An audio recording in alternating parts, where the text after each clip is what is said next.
Salut les amis, j'espère que vous allez bien. On se retrouve aujourd'hui pour une nouvelle vidéo.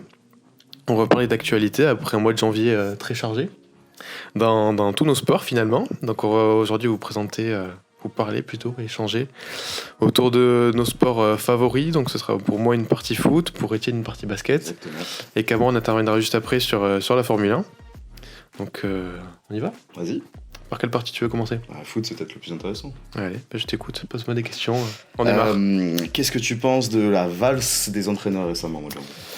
Des surprises et d'autres moins surprenantes finalement. Comme Attends, laisse-moi parler. On va commencer d'abord sur Jürgen Klopp. Donc Liverpool a annoncé sur ses réseaux via du coup une vidéo un peu émouvante quand même, petite larme à l'œil. Jürgen Klopp qui paraît très très fatigué et qui nous a annoncé du coup qu'il allait quitter ses fonctions en fin de saison. On pouvait s'y attendre. Ça fait quand même 9 ans qu'il est au club, voilà, les souvenirs 2015, Adam Lallana, tout ça, c'est beau. Donc de sacrés souvenirs, Jürgen Klopp qui a tout gagné avec Liverpool. 9 ans au club, c'est énorme, 3 finales de Ligue des Champions, une gagnée. Ça aurait pu être un peu mieux. N'abusons pas quand même. Et une première ligue remportée surtout en 2020, c'est très très important. Je crois que ça faisait une trentaine d'années que Liverpool n'avait pas gagné. On peut imaginer qu'avec le City de Guardiola en moins, il y en aurait plus. Mais voilà, on peut pas tout avoir, mais en tout cas Jürgen Klopp va être très très très émouvant. Je pense que l'hommage en fin de saison à Anfield il sera magnifique. Et ce que je me dis surtout, c'est que Liverpool peut aller chercher un titre, ça serait magnifique de finir là-dessus, et peut peut-être aller chercher un doublé en Europa League, parce que bon, il y a quand même des sacrés clients en Europa League, mais il y a une petite carte, même une grosse carte de favori à donner à Liverpool, et ça serait incroyable de finir sur un doublé comme ça après 9 ans. Donc voilà pour Jürgen, et mon ami Xavi.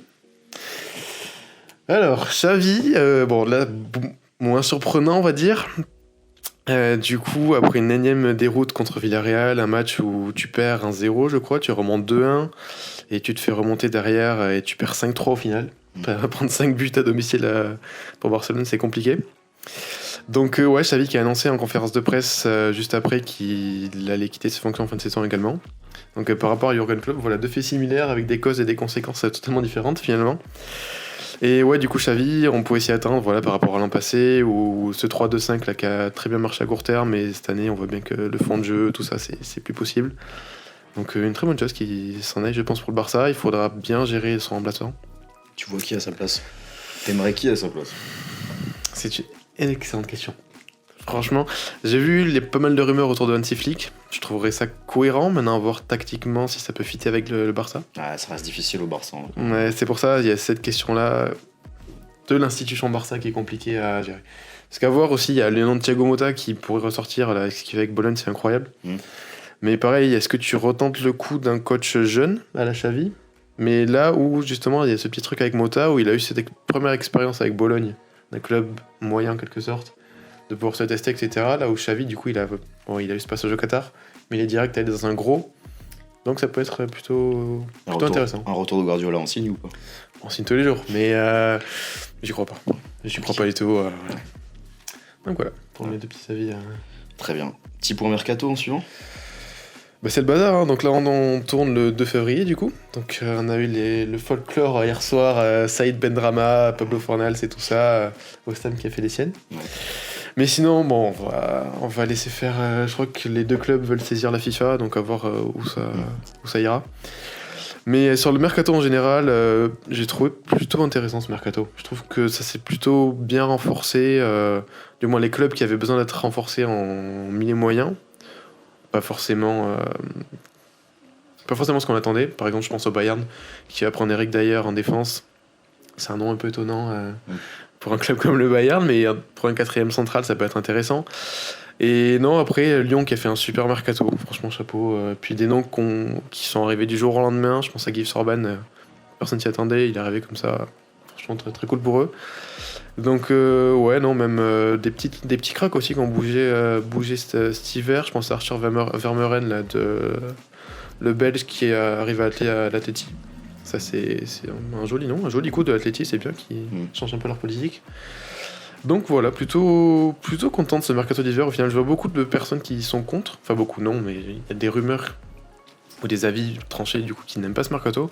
Moi, je trouve que quand il est bien géré comme cet hiver-là, je trouve ça intéressant. C'est vraiment un mercato de renfort cohérent. Donc ouais, voilà. Plutôt content de ce mercato. La saga Mbappé, ça continue ou pas? J'en ai marre.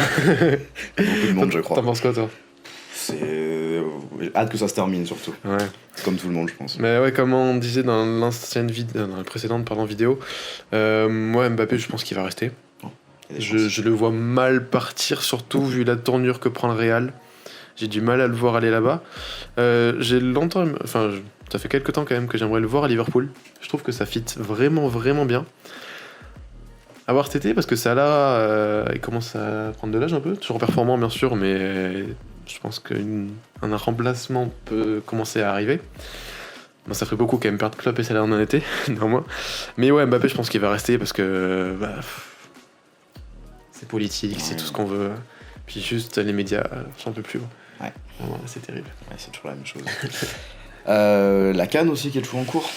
Ouais, la CAN, on pourrait en parler un petit peu. C'est vrai que la CAN, très très très grosse surprise. Hein. Ah, là, franchement, celui qui a misé. Ouais, les pronostics. C'est compliqué. Ouais, très belle compétition. Ce... Ouais, alors je regarde pas tous les matchs. J'essaye de regarder quand même les grosses affiches quand même. J'ai pas joué à l'expert. Voilà, j'ai regardé quelques matchs du Maroc, du Sénégal, etc. Mais ouais. Bien, on n'a plus aucun des deux. Il n'y a plus aucun des deux, donc je vais arrêter. Non, je rigole. Mais c'est vrai que je crois qu'il y a une stat, non, mais il me semble que tous les quarts de finalistes de la précédente CAN ne seront plus dans. Ah, j'ai pas vu cette stat passer, mais c'est possible. Ils passent plus là, donc c'est terrible.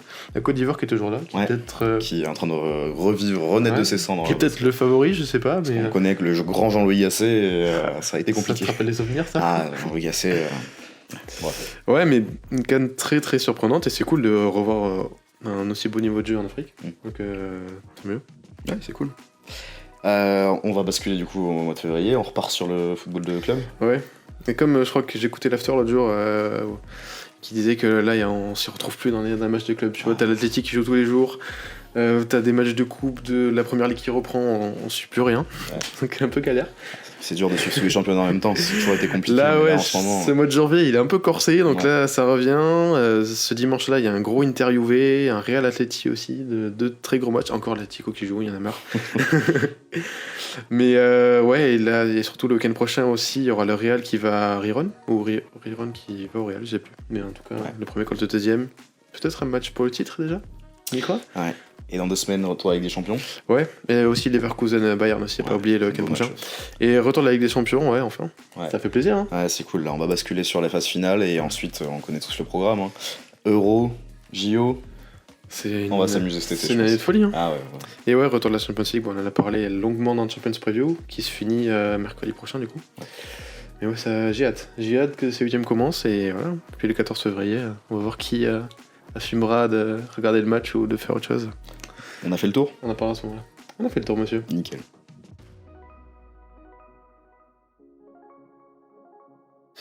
On enchaîne. Basket, NBA, surtout. Focus NBA, oui. Ouais, bien sûr. Beaucoup de choses à dire là. Les actus, que ce soit F1, foot ou NBA, beaucoup de choses à dire. 2 février, on a appris les remplaçants du All-Star Game qui arrivent dans 2 semaines. Beaucoup de choses à dire encore une fois. Les Kings, complètement oubliés. Je vais commencer par ça, c'est quand même compliqué. De'Aaron Fox, Domantas Sabonis sont pas là. Je sais qu'il y a le vote des fans, je sais qu'il y a le vote des joueurs, il y a le vote des coachs, mais compliqué de pas avoir... le Star Game tous les ans, de toute façon, c'est pareil tous les ans, il y a toujours des gens qui sont pas là. Trae Young est pas là à l'Est non plus. C'est terrible. Ouais, après, normalement, vu que Joel Embiid est blessé, que Julius Randle est blessé, il y a deux big men qui sont blessés, normalement, Trae Young va être repêché. La vraie question, et j'écoutais ça notamment sur Bein, sur le match d'hier soir entre Celtics et Lakers, c'est que si Trae Young est repêché, il faut un autre big man qui soit repêché à la place de Randle ou de Embiid, à savoir qui c'est, parce qu'à l'Est, des big men qui performent, il y en a pas des masses.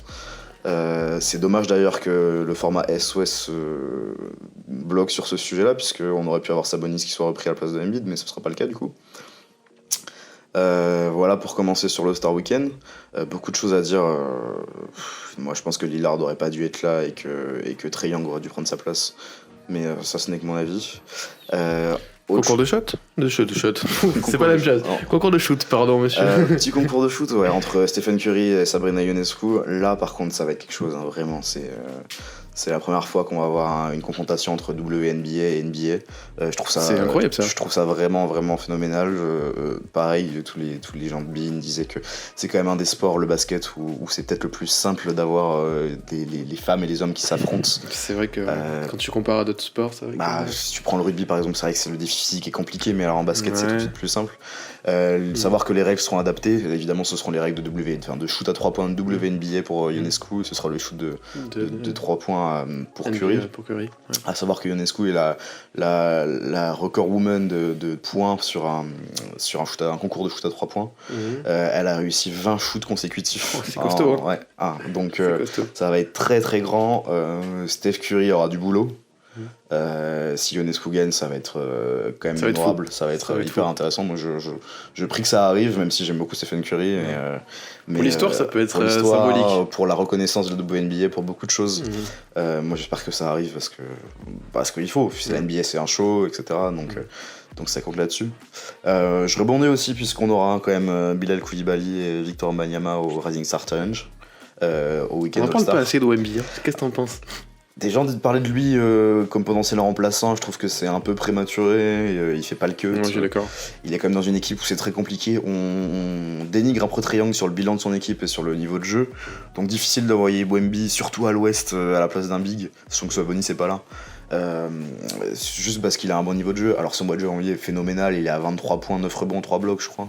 Et il est dans la course au DPOY, il a été élu rookie du mois de janvier là, récemment. On aurait pu même discuter de lui comme joueur du mois de la NBA. Bon, c'est Devin Booker à la place, ça se discute aussi, mais quand même. Bref, c'est phénoménal ce qu'il fait. Il fait une sacrée première saison, franchement. Et Bilal, là, qui a eu sa deuxième titularisation, il y a pas longtemps, là, et qui a fait un gros match, qui a mis un verrou sur Harden. Alors, c'est pas un verrou parfait, mais quand même. C'est sa deuxième titularisation et vraiment gros boulot de Bilal. On va voir une paire des Mets de l'année dernière. Il y a quand même qui est au All-Star Weekend de la NBA. C'est pas mal, hein. Elle a French Touch, monsieur. Moi je trouve ça fou personnellement. C'est cool. Sachant qu'on parle encore de potentiel prospect français pour la draft qui va arriver là. Encore okay. Draft d'ailleurs qui va se dérouler sur 2 jours pour la première fois. Beaucoup de nouveautés en NBA cette année, je trouve ça vachement sympa. Je pense que Adam Silver s'est rendu compte que c'était un peu compliqué les dernières années. Ouais, c'est vrai. En mi-saison, les audiences baissaient un peu, mais là ça remonte un peu du coup grâce à tout ça. Du coup, le All-Star Game sera les dates, tu les as 19 février, le week-end du 19 février. Le mois de février va être fou encore. Ah, mais on aura la Ligue des Champions et on enchaîne directement sur le All-Star Game. Les annonces F1, pardon. C'est terrible. Le gros mois de janvier, après c'est toujours comme ça, et là jusqu'à cet été, ça va. Cette année de sport, elle est incroyable. Parce que normalement, on a une petite pause au mois de juillet, mais là par contre. Faut voir la pause qu'on va avoir, les gars. Sauf ceux qui regardent les barrages, les premiers barrages du tour préliminaire de Ligue des Champions, mais on n'est pas grand monde, je pense. Du coup, on va pas partir en vacances cet été, je pense. Non, je pense pas. Du coup, tu veux parler un peu des mouvements là, qui vont arriver Trade deadline, dans 6 jours maintenant. On a eu un trade hier soir déjà de Steven Adams qui est parti aux Rockets, envoyé par les Grizzlies qui ont récupéré le corps inanimé de Victor Oladipo. Je suis désolé pour lui, mais c'est compliqué. Hein. Et ils ont surtout récupéré 3 secondes picks, ça c'est sympa. C'est toujours bien bon à prendre. Après, Steve Adams est blessé en ce moment. Ça va apporter surtout l'année prochaine pour les Rockets, peut-être un peu en fin de saison ça va les pousser, mais le push et l'envie du management des Rockets d'emmener cette équipe en play-in voire en play-off, c'est hyper intéressant. Les Rockets c'est une équipe, moi je misais rien du tout là-dessus cette année, pour moi c'était plutôt le cirque qu'autre chose, et finalement mais qu'est-ce qu'il faut mentir tout le monde, et c'est hyper agréable à regarder jouer. Donc des petites surprises comme ça, c'est cool. Donc trade deadline le 8 février, il y a beaucoup de choses à dire là-dessus. On parle de triangle au niveau des Hawks, mais les Hawks ça va complètement péter. Quand il a joué contre Wembanyama, justement, il a fait un petit appel du pied à Wemby. Je pense que le duo Trae Young Wembanyama, ça peut être sympa. Je pense qu'on rêve tous. Franchement, c'est pas mal. Bon, sur après, le papier, c'est beau. San Antonio lâchera jamais Victor, donc c'est plutôt à Trae Young de venir. Mais évidemment, le management des Hawks a dit que Trae Young était la seule pièce qui était amenée à ne pas bouger. C'est logique. Normal. Mais après, je pense que s'il lui demande son transfert, ils seront obligés de le trade. Oui, c'est sûr. Après, en dehors de Trae Young, tout le monde peut bouger. Le souci c'est qu'ils ont déjà essayé de reconstruire autour de Trae Young avec Schneider, etc. Ça prend pas, ça marche pas. Donc est-ce qu'ils vont repartir sur une reconstruction ? Je pense pas, parce que Trae Young est là, mais il faut qu'ils reconstruisent déjà avec l'effectif, mais qu'il faut aller chercher des vrais joueurs, des bons joueurs. Il faut aller signer des joueurs à la free agency cet été.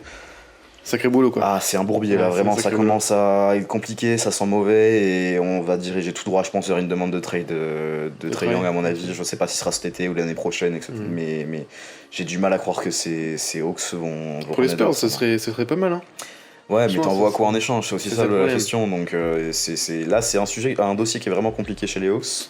Il y a d'autres dossiers d'ailleurs. Evan Fournier notamment, on en parle. Ça fait un moment qu'on en parle. C'est vrai que cet été on en parlait déjà. Oui, on en parlait déjà. Il joue plus au Knicks. Thibodeau n'en veut plus.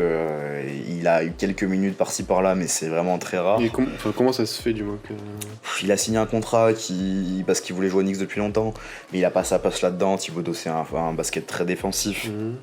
Il y a des patrons qui sont en dents de scie. Randle est un grand joueur, mais c'est pas un franchise player.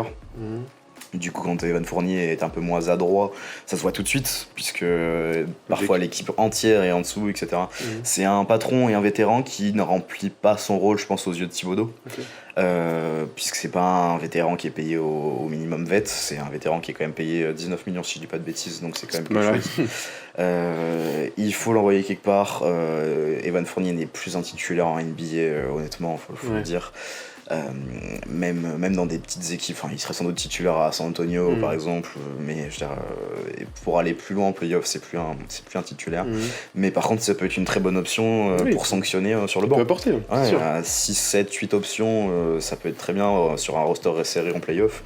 Il y a des équipes qui peuvent être intéressées. J'ai Trash Talk qui l'a envoyé aux Clippers, mais justement, aller encadrer un Wemby à San Antonio, des choses comme ça. C'est ce que j'allais dire, ça peut être sympa. Oui, ou un Killian Hayes à Détroit. Est-ce que Détroit en veut vraiment? Je suis pas certain, mais pourquoi pas. Justement, en parlant de Détroit, Killian Hayes qui n'y arrive pas et qui arrive à faire des bonnes performances, mais du mal à enchaîner. Est-ce que la question se pose s'il a vraiment le niveau NBA? On voit que oui sur certains matchs, mais il n'y a aucune continuité. Il a du mal avec son shoot, ça depuis qu'il est arrivé, ça fait quand même un moment qu'il est là. Tu parles que de franchises qui vont pas bien, c'est terrible. Mais on peut revenir sur les autres, c'est toujours pareil. Enchaîne. Et donc Killian Hayes, est-ce qu'il faut qu'il retourne en Europe? Est-ce qu'il faut qu'il soit tradé? Moi je pense qu'il faut qu'il aille dans une franchise où il sera mieux encadré. Le rêve ultime, ce sera qu'il aille bosser avec Steph Curry aux Warriors, on le sait tous. Le pire comme rêve, finalement. Oui, mais voilà. Warriors, justement, une équipe encore qui va pas bien. C'est fou. C'est toujours plus simple. Qui va en NBA. Si, il y a des choses qui vont bien. Je rigole. Bon, on a parlé des Rockets, ça va bien aux Rockets. Ça va bien. Par rapport à l'année dernière. Jalen Green, d'ailleurs, qui se réveille, les gens tapaient un peu dessus. Et sur ses 5 derniers matchs, il met des perfs où il score de ouf. Bref, on parlait des Warriors. Wiggins qui s'est un peu réveillé sur un des derniers matchs, je crois que c'était contre Dallas, si je dis pas de bêtises. Mais Wiggins, c'est compliqué aussi. C'est quand même un joueur ultra défensif qui peut faire des différences en playoff. Et là, il survit dans le marasme qui est les Warriors. Kuminga, il n'est pas titulaire depuis le début de saison. Là, ça commence à aller un peu mieux, mais il faut l'envoyer au charbon. C'est un jeune qui est en train de monter. Donc, Wiggins out ou pas? C'est que des dossiers qui sont à surveiller d'ici la deadline le 8 février. Mais restez éveillés le soir du 8. C'est fou. C'est toujours la même chose. Le février avec le All-Star Weekend, deadline, il y a toujours beaucoup de choses à dire. Donc beaucoup de dossiers à ouvrir. Il y a tous les contenders, parce qu'on va parler des équipes qui vont bien. Je suis heureux. Beaucoup de contenders ont besoin de se renforcer. On sait que les Bucks, c'est compliqué.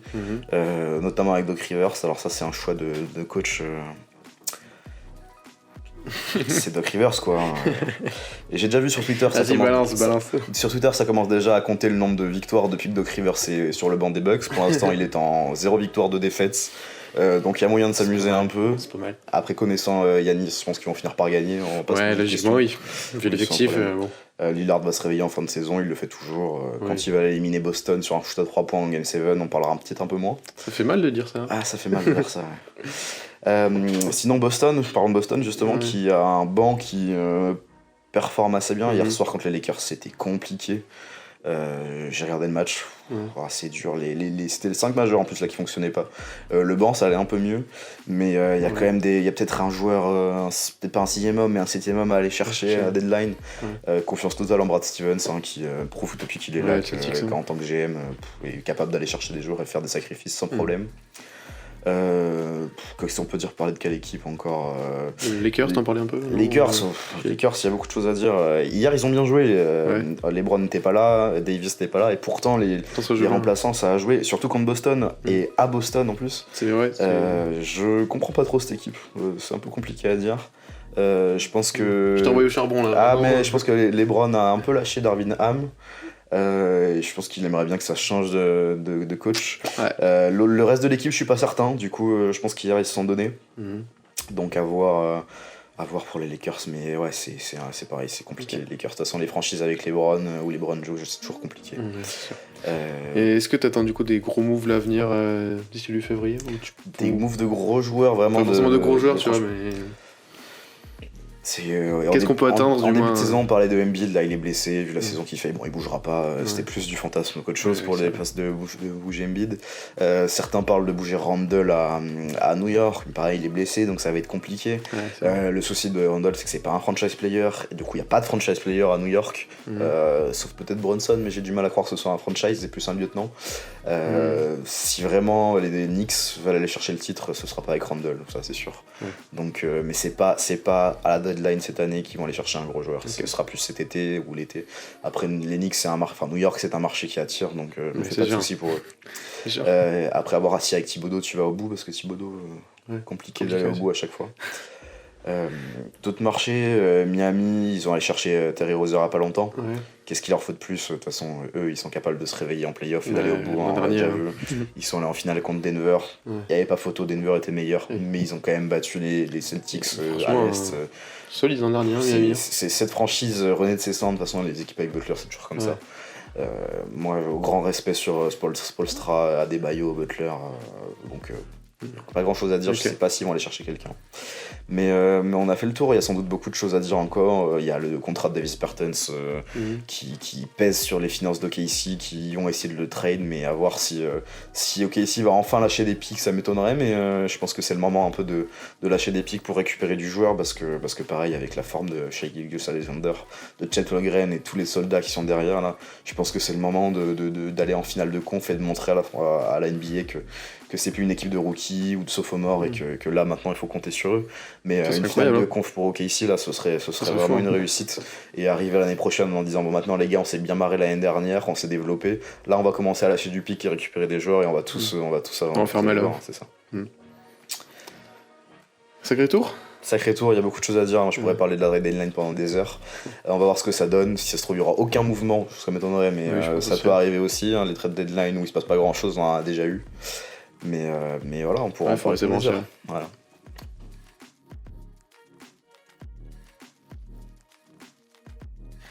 Formula One. Formula One, c'est the big day. Et c'est le bordel. C'est le bordel. Bah, déjà, en vrai, on peut le dire. Parce qu'on peut dire que c'est la deuxième fois qu'on tourne parce que l'appareil a changé. C'est compliqué. Du coup, en attendant, on a pu voir le lancement de As déjà. C'est vrai. Qui était nul à chier. Bah, ça porte bien son nom, finalement. Nul à chier. On est parti sur une voiture qui a une livrée full carbone, un peu comme Mercedes. Alors, effectivement, c'est pour économiser du poids. Sur l'ensemble d'une voiture, on est quand même à 400 grammes. Donc, je pense pas que ça va permettre à As d'être devant Red Bull. C'est pas grave, mais moi, les livrets, je suis pas fan. On va faire très vite le tour. De toute façon, As, je trouve ça un peu scandaleux. On va en discuter pourquoi après. Allez. Les grosses nouvelles. Hamilton chez Ferrari. La folie. Du coup, on est le 2 février, c'est sorti hier. Depuis 8h du mat jusqu'à minuit, on a vu que ça. On a vraiment vu que ça. Au point, ma mère m'a identifié dans des choses sur Facebook, donc pour dire qu'à quel point c'était partout. Moi, ça me fait bizarre de le voir en rouge, Lewis. J'ai un peu de mal. C'est un peu de mal particulier. On pensait quand même qu'il allait finir sa carrière chez Mercedes, mais là, il est quand même sur un contrat de plusieurs années, estimé à plus de 100 millions d'euros, ce qui est monumental. Ce qui est pas négligeable. C'est énorme. Et puis forcément, il est parrainé avec le petit Charles Leclerc, qui vient de renouveler son contrat la semaine dernière aussi. C'est jusqu'en 2029, c'est ça? Ou plus? Oui, je crois 2029, ouais. Je crois. Donc on est quand même sur des grosses nouvelles. Moi je pense il y a des chances que ce soit un coup de génie de la part d'Hamilton, parce que quand il a quitté McLaren pour aller chez Mercedes, tout le monde lui a dit qu'est-ce que tu fais? finalement, c'était pas C'était un bon mauvais move, hein. choix. C'était pas un mauvais choix, finalement. Moi, je le vois pas gagner un titre chez Ferrari, mais je trouve qu'en complément de Leclerc, ça peut être un fit parfait, quoi. Ça dépend de la voiture. Ouais. Comme on a pu voir dans un dernier podcast, 95% de la voiture va être neuve. C'est vrai. Après, il y a quand même Frédéric Vasseur à la tête de Ferrari qui a travaillé avec les deux pilotes dans le passé. Mhm. Donc Charles Leclerc quand il était chez Sauber en 2018-2019 et après Hamilton quand il était en GP2, donc ex-Formule 2 pour la saison de 2006 avant qu'il rejoigne McLaren en 2007. Donc je pense qu'il a quand même deux très très très bons pilotes sous le Je suis coude. d'accord. C'est pas le meilleur duo de la grille quand même. Non, moi je reste. Ça permet d'enchaîner sur Norris qui vient de prolonger. Mais justement, ouais, notre duo préféré sur la grille actuellement, c'est quand même. Et c'est mon duo préféré d'abord. C'est jusqu'à- quand même, c'est quand même les McLaren. Lando qui a prolongé aussi. Après, je pense qu'il y a quand même une question de toute façon, Lando, même si vous le regardez ailleurs, à part remplacer Perez à Red Bull, Oh là, ce serait incroyable. mais être le bras droit de Verstappen, je pense que Je pense que ça l'intéresse il pas. n'en a pas envie. Et quand on regarde les autres voitures, c'est pas forcément à la hauteur non plus. Donc je pense que McLaren, c'était le choix safe dans ce cas de figure. Je pense qu'il a bien fait. Enfin, ils ont quand même fait une très belle deuxième moitié de saison pour Une année finir monstrueuse. 4e dans les constructeurs. Ouais. Donc je pense que non. Donc je pense que McLaren, ils ont tout à jouer cette année d'être les meilleurs de tous. Du reste. Il y a un chien qui aboie là à côté qui. On a retourné à cause de ça là, on l'entend encore, c'est terrible. Bref. Ouais, c'est pas grave. On va pas faire une parenthèse. Hein. Ouais. Mais donc on verra.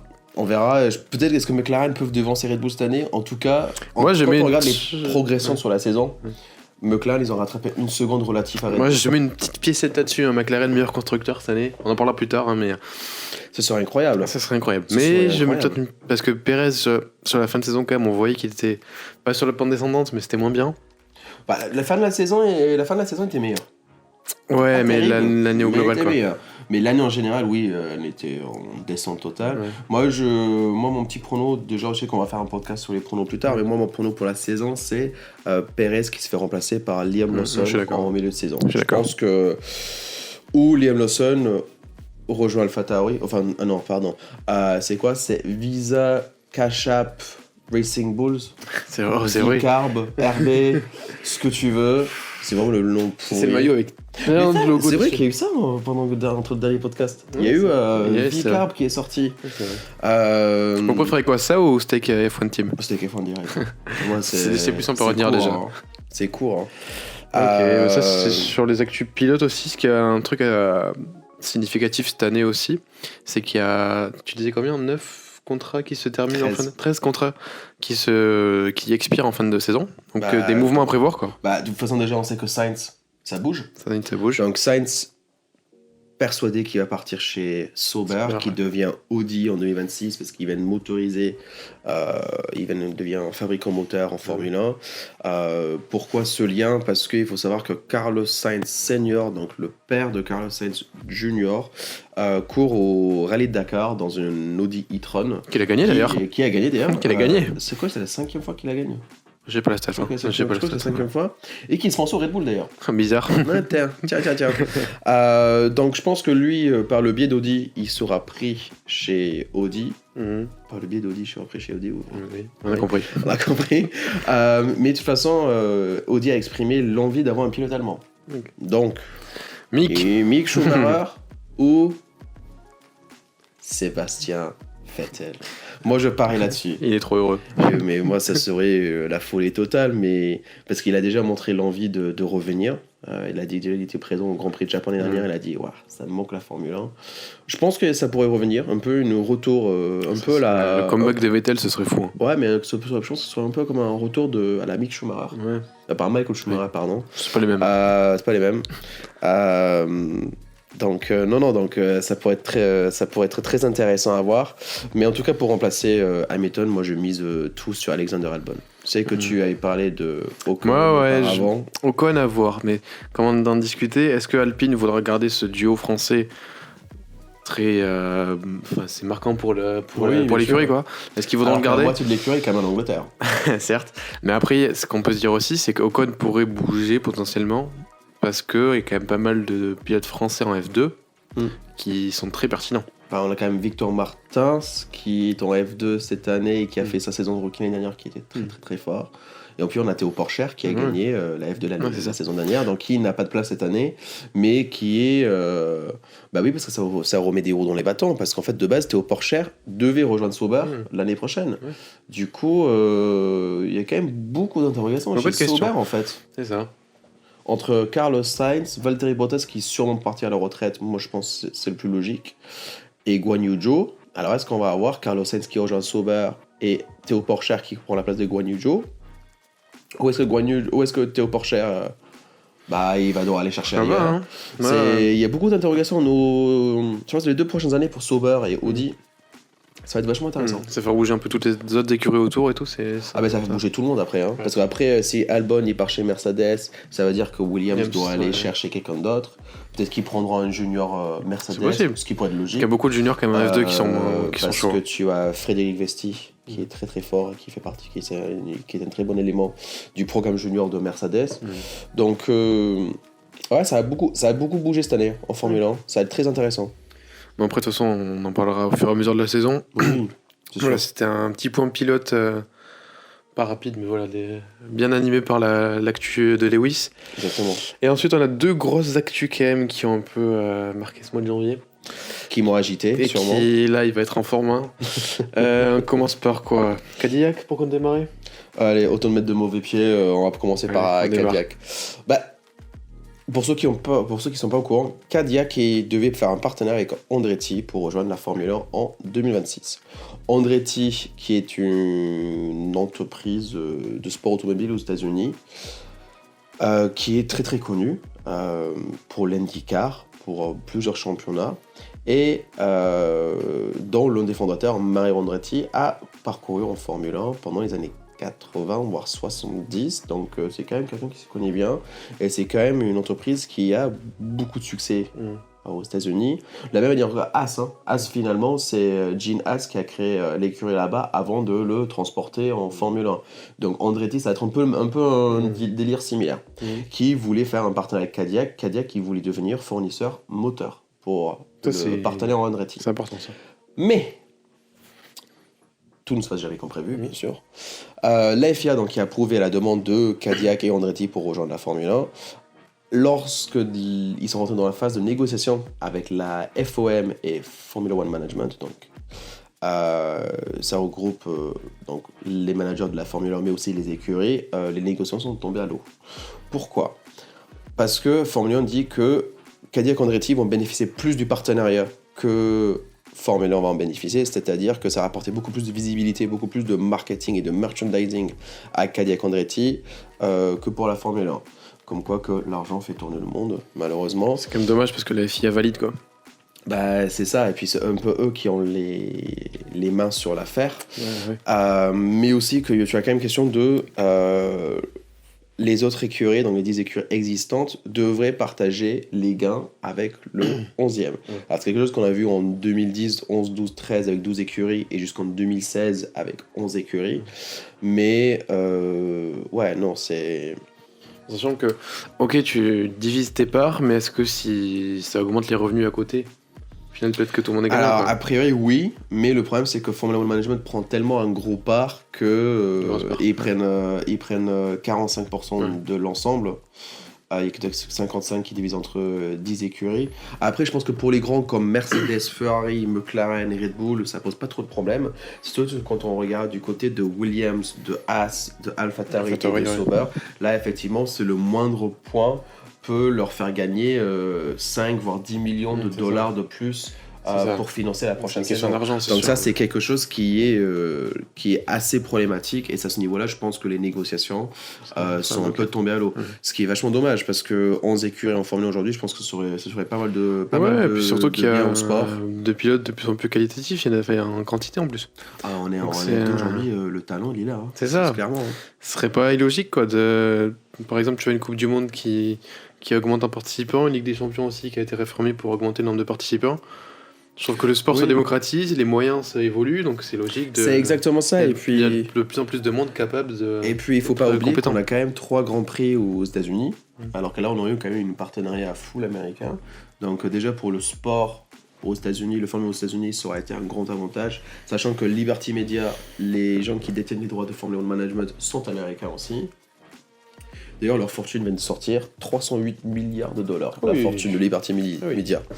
Donc, je trouve ça assez contradictoire, en fait, cet effet de... On s'exporte de plus en plus aux États-Unis, mais on ne veut pas d'autres écuries américaines. Je trouve ça assez contradictoire, finalement. Je pense que... Ouais, non, je pense qu'il faut vraiment revoir cette décision, parce que le plus tôt qu'il pourrait rejoindre maintenant, c'est 2028. Donc, on est quand même assez loin. Et puis on sait jamais où va être le sport à ce moment-là. Il y a quand même des changements de moteur qui arrivent d'ici là. Il va y avoir des gros transferts. Ça se trouve, des grands noms comme Alonso Hamilton sont très probablement à la retraite à ce niveau-là. Donc en vrai, d'ici l'arrivée potentielle de Cadillac, il va y avoir vachement de changements. De changements. Et un deuxième changement, du coup, là aussi un peu épicé. Le Grand Prix de Madrid, du coup, qui a été officialisé à partir de cette année, c'est ça ? Non, 2026 aussi. 2026, du coup, un circuit urbain. Donc, je pense que vous avez pu voir le tracé urbain, piste construite pour le circuit. Ouais. En tout cas, vu le tracé, bon, je pense que vous l'avez vu, il fait pas rêver. Il est haché, ce circuit, c'est une sorte de faux Sochi en Russie. Moi, j'ai pas hâte pour ce Grand Prix. Comme on a pu se dire plein de fois avant, j'en ai marre des Grands Prix classiques qui sont remplacés par des circuits en ville. Certes, il y a tout un avantage de ramener le sport vers les centres-villes, vers les grandes agglomérations, je comprends l'intérêt, mais au point où on perd des Grands Prix comme Barcelone, Monza, Spa, Silverstone et Monaco sont des Grands Prix à risque aujourd'hui.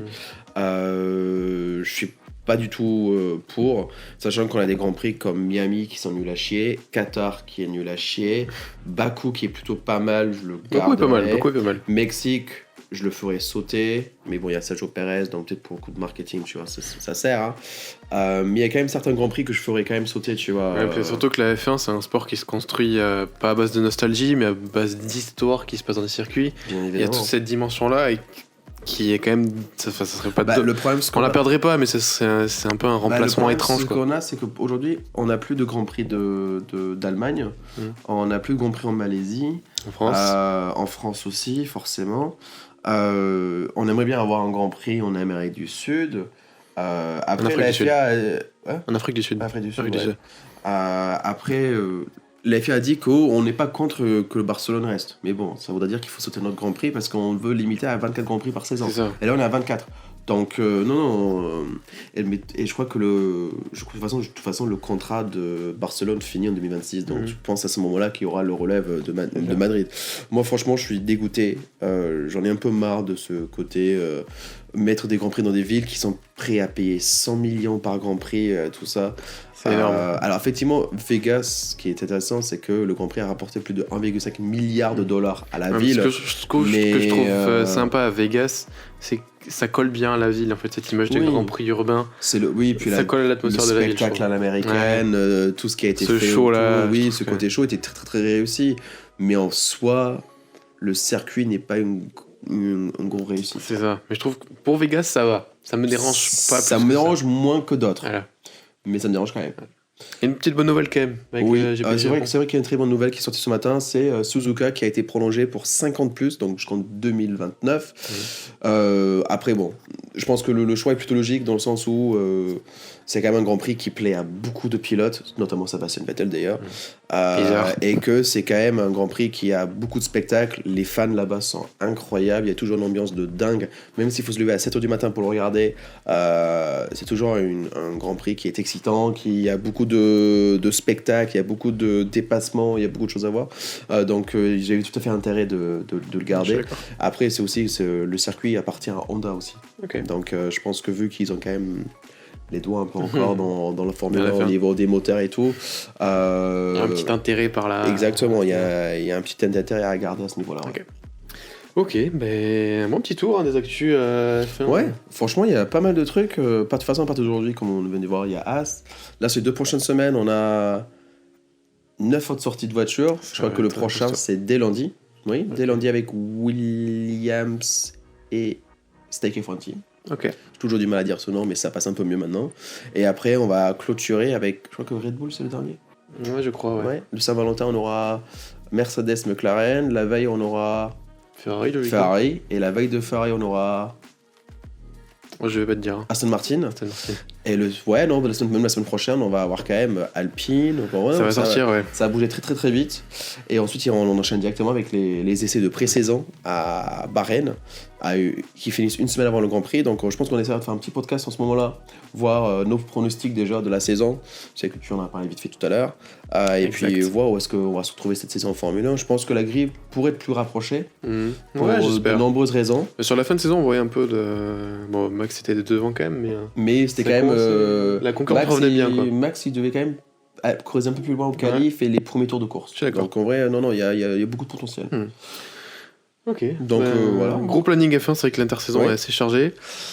Côté basket, Étienne vous a dit là, de bien rester éveillé autour de la NBA. De toute façon, on suivra ça avec vous, Ouais. bien entendu. Ça va arriver Le All-Star assez vite Game aussi dans 2 semaines. Oui. Super Et- Bowl la semaine prochaine d'ailleurs aussi en foot américain. Ça, je vous laisse gérer. Ouais, non mais je dis juste, on se rappelle qu'en ce moment il y a beaucoup de sport en vrai. C'est qu'il y a beaucoup de sport. Et niveau foot, pour moi, du coup, Champions Preview qui prend fin mercredi prochain, parce qu'il reste 3 épisodes. Vous avez deviné les clubs, mais je vais pas vous dire l'ordre quand même, c'est pas drôle. Et ouais, du coup, la Champions League dans un peu moins de 15 jours. Et j'aimerais bien faire une petite vidéo pour parler librement de ces 8e et faire un petit récap du coup de Champions Preview en même temps. Donc voilà, je pense que ça sortira juste avant les 8e qui sont du coup le 13 février, donc le 12 peut-être prochaine vidéo foot. Ouais, donc il va y avoir. Et on va avancer la comme un- Formule 1 mais les mêmes jours. Ça va être beaucoup de choses à Ça va voir. être costaud, et de toute façon, cette année 2024 en sport, c'est une folie. Oui, c'est l'année de Donc, folie. Ça, c'est sûr. donc voilà, beaucoup de boulot, mais voilà, c'était Ouais. cool, ce petit format d'actu un peu plus libre, on peut parler un peu de ce qu'on veut. Plus Et, facilement. et puis on vous remercie d'écouter et puis je pense que à très très très vite sur tous les réseaux. Allez, bisous, ciao. Ciao.